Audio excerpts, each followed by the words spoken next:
tukawapatia kidogo ile tulikuwa nayo.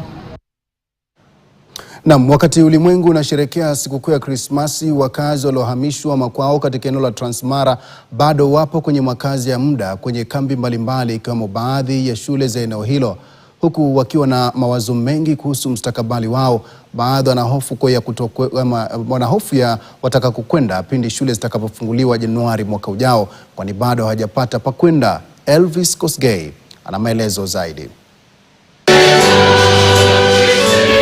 Familia zinapojumuika kwa mapochopocho ya sherehe za Krismasi, wakazi waliolazimika kuhama katika makazi yao katika eneo la Transmara Kusini, kaunti ya Narok, wanajitahidi kuendelea kuishi licha tabasamu kuporwa nyusoni mwao.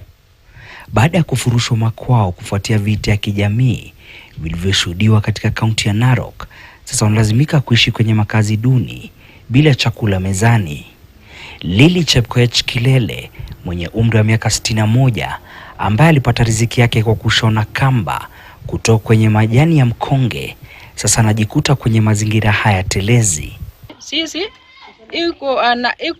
iko mali mbaya, lakini patu kupata hiyo Christmas, patu kupata aya mimi suna hii nini kamba, anasuna hiyo kamba yani kupata hii chakula, anasuna hiyo kamba. Sheila Mongare mwenye umri wa miaka 37, mama watoto watatu, anapitia yayo hayo kwa kitamani maisha yake yarejee kama ilivyokuwa hapo awali. Watoto atafungua shule, hata hatuna kitu ya kupeleka watoto shule.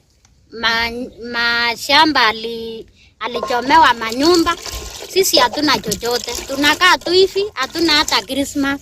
Watoto anafungua shule, sisi tunaishi kwa shule, hatuna manyumba, ndio hii tuko kwa shule. Na watoto, niko na watoto CPC, watoto watatu wanaenda shule, lakini hatuna chochote. Wakati huo viongozi wa kidini kutoka eneo la kaskazini mwa bonde la Ufa wanapaza sauti wakihimiza amani na kuitaka serikali kuzidisha juhudi za kurejesha utulivu katika eneo hilo.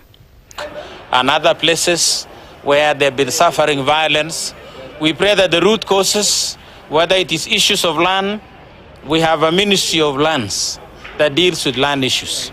Let every historical case be handled and speeded so that nobody feels discriminated in the gifting of a piece of land they are entitled to.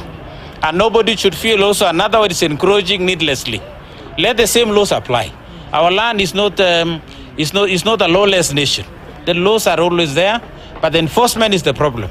Waathiri hawa sasa wanaitaka serikali kuingilia kati, wakitumaini kupata msaada wa kurejesha maisha yao yaliyovurugika kwenye hali ya awali. Elvis Kosgei, KTN.